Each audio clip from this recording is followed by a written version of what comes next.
Active passive में આપણે વિદ્યાર્થી મિત્રો અગાઉ બે રચનાઓ જોઈ. હવે પાર્ટ 2 માં આપણે એક્ટિવ પેસિવ પ્રશ્નાર્થ વાક્ય જોઈએ છે. પહેલા આપણે જોયું, આપણને ખબર છે કે સામાન્ય વાક્યનું એક્ટિવ પેસિવ જોયું, એટલે કે એક્ટિવ વોઇસમાંથી પેસિવ વોઇસમાં બન્યું. બીજી રચના જે હતી એ બે કર્મવાળી રચના જોઈ. હવે ઇન્ટ્રોગેટિવ સેન્ટેન્સીસ એટલે પ્રશ્નાર્થ વાક્ય જોઈ. આપણને ખબર છે કે પ્રશ્નાર્થ વાક્ય છે, ઇન્ટ્રોગેટિવ સેન્ટેન્સીસ એ બે પ્રકારના છે. કયા બે પ્રકારના છે? તો કે એક નોન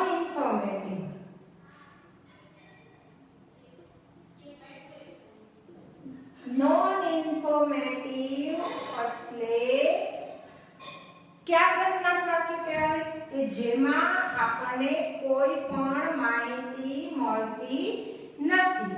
અને બીજા વાક્ય છે એ ઇન્ફોર્મેટિવ. ઇન્ફોર્મેટિવ એટલે તો કે ઇન્ફોર્મેટિવ માં આપણે જેમાં માહિતી મળે છે.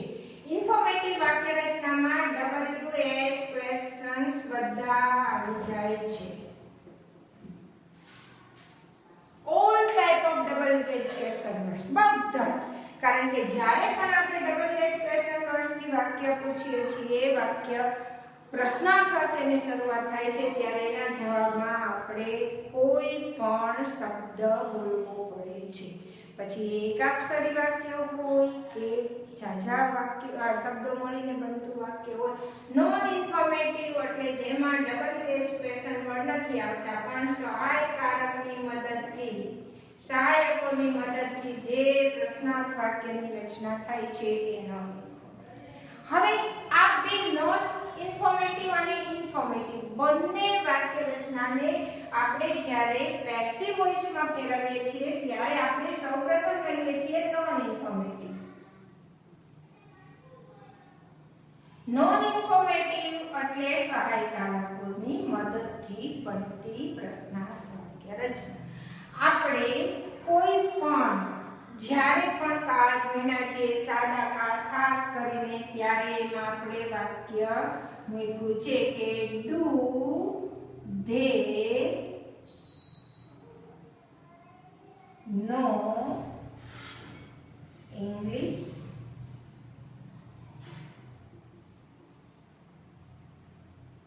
હવે આ WH ક્વેશ્ચન વર્ડ છે, આના આપણને ખબર છે કે આ જે વાક્ય છે એમાં આપણે જવાબમાં વાક્યની જરૂર પડે છે. આમાં જવાબમાં શું આવે તો કે યસ અથવા તો નો ના જવાબો મળે છે.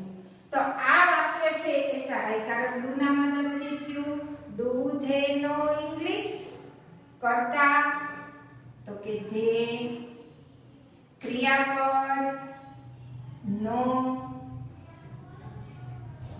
ઇંગ્લિશ ક્રિયાપદને વોટ થી પ્રશ્ન પૂછ્યો એટલે કર્મ મળ્યું.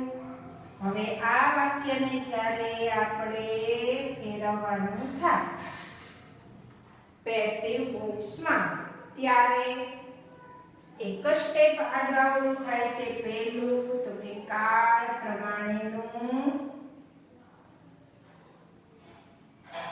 ટુ બી નું રૂપ.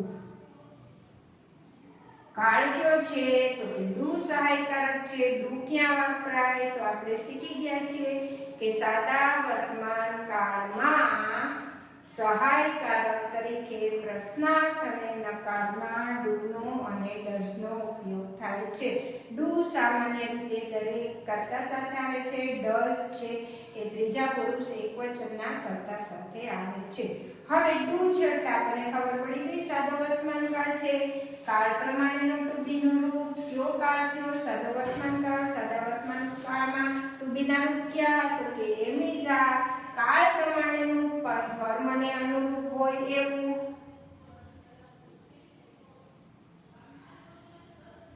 કર્મ શું છે તો કે ઇંગ્લિશ. તો કે કાળ પ્રમાણેનું ટુ બી રૂપ ઇંગ્લિશની સાથે શું આવે તો કે ઇઝ.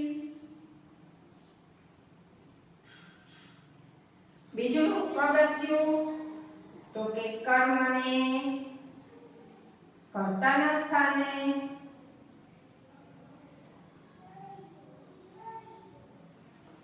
કર્મને કર્તાના સ્થાને એટલે કર્મ શું છે ઇંગ્લિશ તો કે is English. ત્રીજું પગથિયું તો કે ક્રિયાપદનું ભૂતકૃદંતનું રૂપ. ક્રિયાપદનું ભૂતકૃદંતનું રૂપ ક્રિયાપદ નો નું ભૂતકૃદંતનું રૂપ નોન. ચોથું પગથિયું તો કે કર્તાને કર્મના સ્થાને આગળ બાય મૂકીને. આગળ બાય કર્તા ધ્યેય ધ્યેયનું કર્મ ધ્યેય. તો આ પ્રમાણે સ્ટેપ પ્રમાણે આપણે નોન ઇન્ફોર્મેટિવ વાક્યને પેસિવ વોઇસમાં ફેરવી શકીએ છીએ. એ જ પ્રમાણે આપણે બીજું વાક્ય લઈએ. બીજું વાક્ય શું લઈશું તો કે આર ધે પ્લેઇંગ હોકી. કર્તા ધ્યેય આર અને પ્લેઇંગ કયો કાળ થયો તો કે ચાલુ કાળ હોકી કર્મ. પેલું સ્ટેપ કયું થયું આપણે લીધું હતું તો કે કાળ પ્રમાણેનું ટુ બી નું રૂપ. હવે આ વાક્યને શું કામ લીધું તો કે અહીંયા ટુ બી નું રૂપ છે એ બે શબ્દનું બનેલું છે. કયો કાળ થયો આર પ્લેઇંગ એટલે કયો વાક્યનું રૂપ થશે તો કે ચાલુ વર્તમાન કાળ. હોકી કર્મ છે હોકી પ્રમાણે ચાલુ વર્તમાન કાળનું ટુ બી નું રૂપ is being આવશે. is અને being એ બે શબ્દનું બનેલું છે is being. આવા વખતે is અને being બે શબ્દનું બનેલું છે ત્યારે કર્મ છે એ કર્તા તરીકે એ બે શબ્દની વચ્ચે મુકાય છે is hockey being.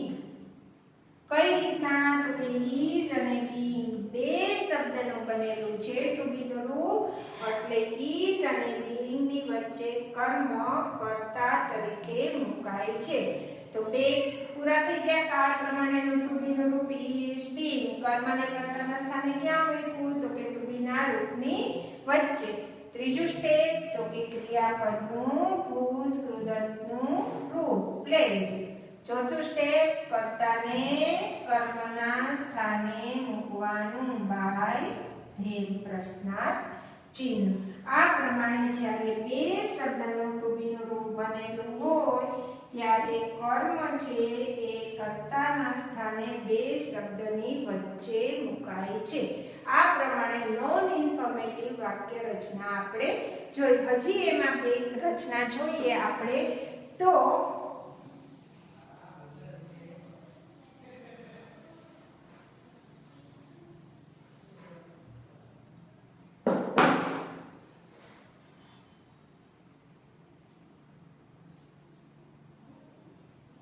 have you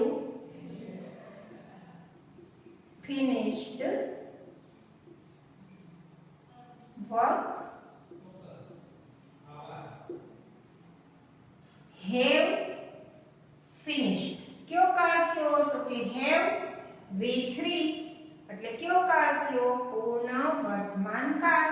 આ એક્ટિવ વોઇસ નું વાક્ય છે અને પેસિવ માં બદલીએ એટલે શું થાય તો કે પૂર્ણ વર્તમાન કાળનું કયું રૂપ તો કે have been અથવા તો has been. વર્કની સાથે કયું આવશે તો કે has અને been. વર્ક શું છે તો કે કર્મ બંનેની વચ્ચે ગોઠવાશે has work been.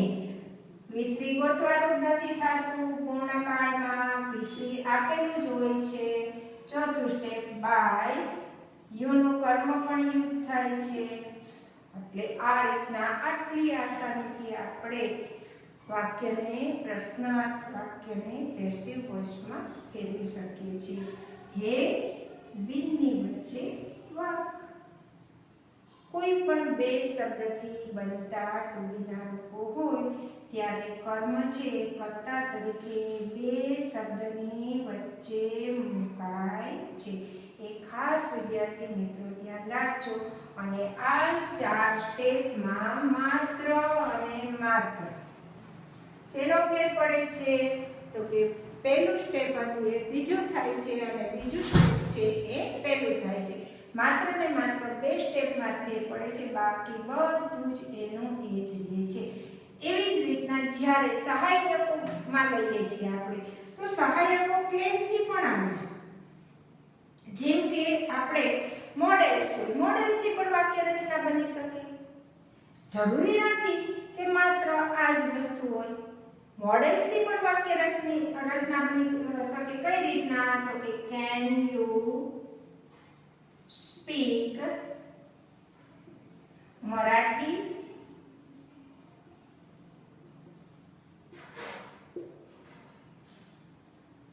કેન છે મોડેલ છે. આપણે શક્તિ દર્શાવવા માટે, ક્ષમતા દર્શાવવા માટે વપરાય છે. એને કોઈ પેસિવ વોઇસમાં તો કે કેન નો ટુ બી નો રૂપ કેન બી થાય છે. કેન તો કેન જ લેશે, એમાં કઈ ફેરફાર થતો નથી. મરાઠી શું છે? તો કે કર્મ. કેન બી બે શબ્દનું બનેલું છે, કેન અને be. Can Marathi be. Speak નો તો V3 સ્પોકન બાય ચોથું સ્ટેપ યુ નું યુઝ. આ રીતના આપણે કોઈ પણ નોન ઇન્ફોર્મેટિવ વાક્યને પેસિવ વોઇસમાં ફેરવી શકીએ છીએ. ફરીથી એ જ વસ્તુ રિપીટ કરું છું. 4 સ્ટેપ છે. આ 4 સ્ટેપ પ્રમાણે જ આગળ વધવાનું છે. બાકીનું એડિશનલ છે એ બધું જ પાછળ આવે છે. સમય, કારણ, સ્થળ. એની સિવાય તો બીજું એડિશનલ હોતું નથી વાક્યમાં. અને આમ જોવા બેસીએ તો આપણે જે કોઈ વાક્ય બનાવીએ છીએ એમાં ફરીને એક વસ્તુ રિપીટ કરું છું. કર્તા, ક્રિયાપદ અને કર્મ ત્રણ જ વસ્તુ એક્ટિવ વોઇસમાંથી પેસિવ વોઇસમાં ચેન્જ કરતી વખતે લેવાની થાય છે. આ પ્રમાણે આપણે નોન ઇન્ફોર્મેટિવ જે સેન્ટેન્સીસ છે એને આપણે પ્રશ્નાર્થ વાક્યમાં ચેન્જ કર્યા, એને આપણે પ્રશ્નાર્થ વાક્યમાં ફેરવ્યા. હવે આપણે લઈએ ઇન્ફોર્મેટિવ સેન્ટેન્સીસ. ઇન્ફોર્મેટિવ સેન્ટેન્સીસમાં શું આવે છે? તો કે આપણે પહેલા જોયું કે ઇન્ફોર્મેટિવ સેન્ટેન્સીસમાં WH ક્વેશ્ચન વર્ડ આવે છે.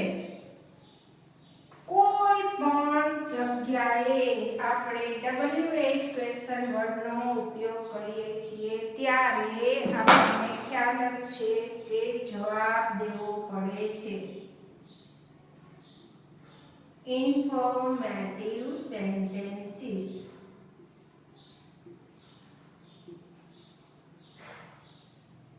ઇન્ટ્રોગેટિવમાં ઇન્ફોર્મેટિવ સેન્ટેન્સીસ એટલે WH question word.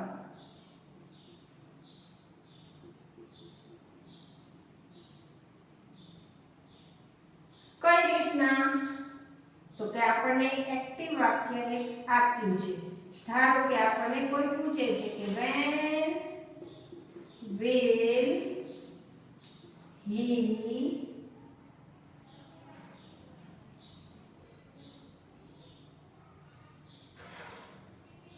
complete his project? WH question word when. 4 step યાદ કરીએ છીએ, પણ એ પહેલા જ્યારે પણ WH ક્વેશ્ચન વર્ડથી વાક્ય રચના થાય છે ત્યારે સૌથી પહેલું સ્ટેપ તો કે WH ક્વેશ્ચન વર્ડને તે જ જગ્યાએ રાખો.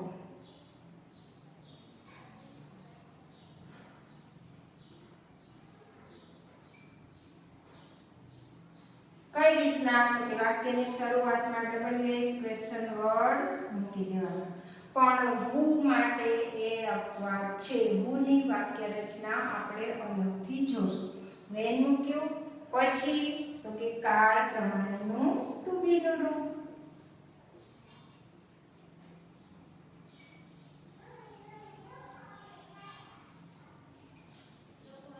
કાળ પ્રમાણેનું to be નું રૂપ. will આવ્યો કાળ.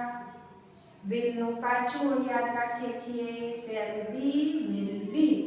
બે અક્ષરનું બન્યું તો કે when, will. કર્મ શું છે? he કરતા છે. કમ્પ્લીટ ક્રિયાપદ છે અને his પ્રોજેક્ટ આખું કર્મ છે.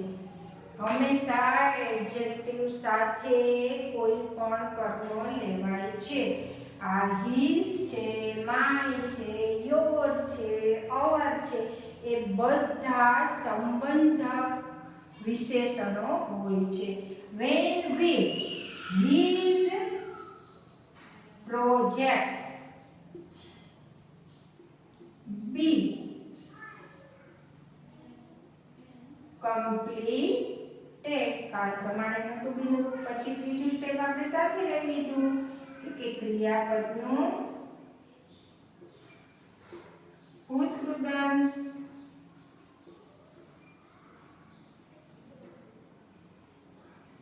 કૌંસમાં V3 લઈએ જે completed.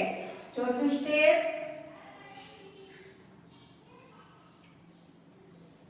ચોથું સ્ટેપમાં આપણે શું લઈએ છીએ તો કે બાર કર્તાને કર્મના સ્થાને.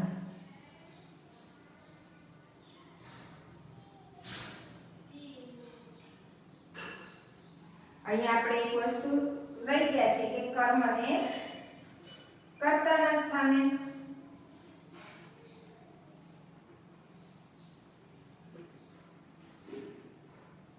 બાય કોણ છે કર્મ તો કે he. એ રીતના when will his project be completed by him. 5 step યાદ રાખવાના. WH ક્વેશ્ચન વડેની એ જ જગ્યાએ કાળ પ્રમાણેનું to be નું રૂપ, કર્મને કર્તાના સ્થાને, ક્રિયાપદનું ભૂતકૃદંતનું રૂપ અને કર્તાને કર્મના સ્થાને આગળ by મૂકીને. આ રીતના આપણે કોઈ પણ WH ક્વેશ્ચન વર્ડ કરી શકાય છે. જેવી રીતના બીજું આપણે લઈએ તો એક્ટિવ વાક્યમાં લઈએ WH ક્વેશ્ચન વર્ડ કોઈ પણ લઈ શકીએ કે how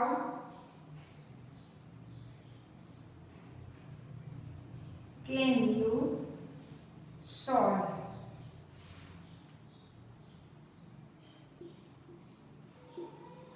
this sum. You તો કે કર્તા, solve ક્રિયાપદ, this sum કર્મ. પાછું એના સ્ટેપ લઈએ છીએ 5 એ 5 WH ક્વેશ્ચન વર્ડ વાક્યની શરૂઆતમાં કાળ પ્રમાણેનું to be નું રૂપ. પાછું can આવ્યું, can અને be ની વચ્ચે can this sum. કર્મ આવ્યું, to be નું રૂપ પૂરું can be. how can this sum be. પછી તો કે V3 solved by કોણ છે કરતા તો કે by you. આ રીતના આપણે WH ક્વેશ્ચન વર્ડને પેસિવ વોઇસમાં ફેરવી શકાય છે. 5 સ્ટેપ યાદ રાખવાના. WH ક્વેશ્ચન વર્ડ પોતાની જ જગ્યાએ કાળ પ્રમાણેનું to be નું રૂપ, બે શબ્દનું to be નું રૂપ બનેલું હોય ત્યારે કર્મ છે એ બે શબ્દની વચ્ચે, બાકી કર્મને કર્તાના સ્થાને, ક્રિયાપદનું ભૂતકૃદંતનું રૂપ અને કર્તાને કર્મના સ્થાને આગળ બાય લગાડીને એ જ પ્રમાણે આપણે બધા જ વાક્યોને એક્ટિવ વોઇસમાંથી પેસિવ વોઇસમાં ફેરવી શકીએ છીએ. આ થયા ઇન્ફોર્મેટિવ સેન્ટેન્સીસ. આમાં WH ક્વેશ્ચન વર્ડ બધા જ આવી શકે. ક્યાં ક્યાં આવી શકીએ તો કે when, where, બાય અને હાફ. હવે બે જે છે ક્વેશ્ચન વર્ડ એ આપણે ખાસ જોવાના છે. ક્યાં બે? તો કે who અને what. who છે એ એક જોવાનું છે અને એક what જોવાનું છે. કઈ રીતના? તો કે આપણે એક વાક્ય લઈએ છીએ કે who has broken his glass.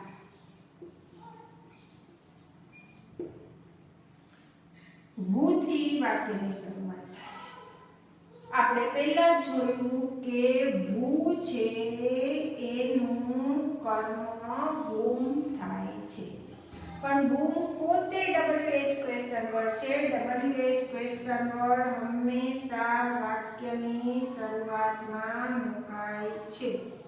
By whom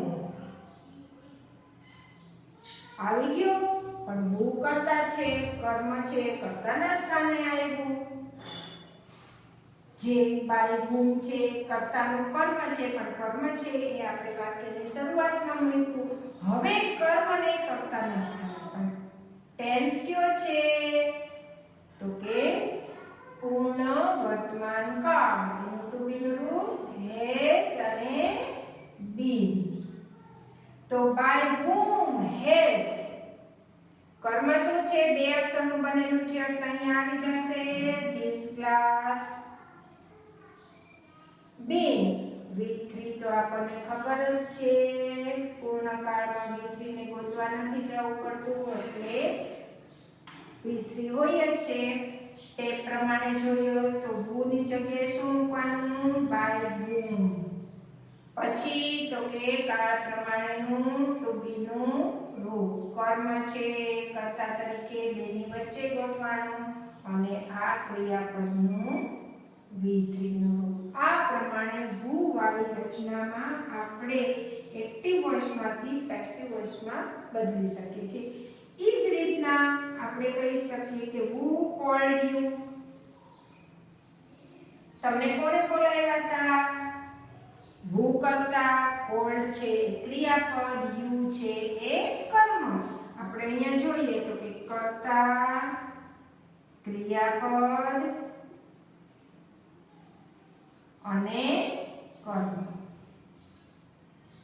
હવે આ વાક્ય છે એને કઈ રીતના પેસિવમાં ફેરવીએ? called એ કયું રૂપ છે? V2. V2 એટલે સાદો ભૂતકાળ દર્શાવે છે. who ની જગ્યાએ શું મૂકશું આપણે? તો કે બાય whom. બીજું સ્ટેપ કયું બેટા? તો કે બાય whom. બીજું સ્ટેપ કાળ પ્રમાણેનું ટુ બી નું રૂપ તો કે was. By whom was. પણ અહીંયા was મૂકશું નહીં, આપણે અહીંયા કયું કાળ મૂકશું? તો કે where મુકાશે. શું કામ? તો કે you છે કર્મ. By whom were you called. આ પ્રમાણે who વાળી રચનાને આપણે પેસિવ વોઇસમાં બદલી શકીએ છીએ. હવે અતિ અગત્યની રચના આપણને ખબર છે કે who તો કર્તા છે જ, પણ ક્યારેક આપણને કર્મથી પ્રશ્ન પૂછાતો હોય એવી વાક્ય રચના આવે છે. કઈ વાક્ય રચના આવે છે? તો કે આપણે જોઈ લઈએ તો કે what is she doing. આ વાક્ય છે. what પોતે જ પ્રશ્ન છે. she શું છે? તો કે કર્તા. is doing શું છે? તો કે ક્રિયાપદ. હવે કર્મ શું થયું? તો કે what થી પ્રશ્ન છે એટલે આ કર્મના જ રૂપે કહેવાય. હવે એને પેસિવમાં ફેરવવું હોય ત્યારે શું થાય? તો કે કર્મ પહેલા જ આવી જશે what WH ક્વેશ્ચન વર્ડ કર્તા કર્મના સ્થાને અને WH ક્વેશ્ચન વર્ડ એની એક જગ્યાએ what. કાળ કયો થયો? તો કે ચાલુ કાળ થયો. ચાલુ વર્તમાન કાળ. what સાથે શું આવે? તો કે what is being, to be નું રૂપ. is being. ક્રિયાપદનું ભૂત કૃદંતનું રૂપ done, કર્તા કર્મના સ્થાને by her. આ પ્રમાણે આપણે what થી શરૂ થતા વાક્યમાં પેસિવ વોઇસમાં ફેરવતી વખતે આ પ્રમાણેના ફેરફાર કરી શકીએ છીએ. કઈ રીતના? તો કે what વાક્યની શરૂઆતમાં કાળ પ્રમાણેનું to be નું રૂપ, ક્રિયાપદનું ભૂત કૃદંતનું રૂપ અને કર્તા કર્મના સ્થાને by ની સાથે. આ પ્રમાણે આપણે કોઈ પણ WH ક્વેશ્ચન વર્ડ વાળા વાક્યને પેસિવ વોઇસમાં ફેરવી શકીએ છીએ. માત્ર ને માત્ર શરત એટલી છે કે WH ક્વેશ્ચન વર્ડ હોય છે એ વાક્યની શરૂઆતમાં જ આવે છે. હવે પછીનો આપણે બીજા પીરિયડમાં લેશું.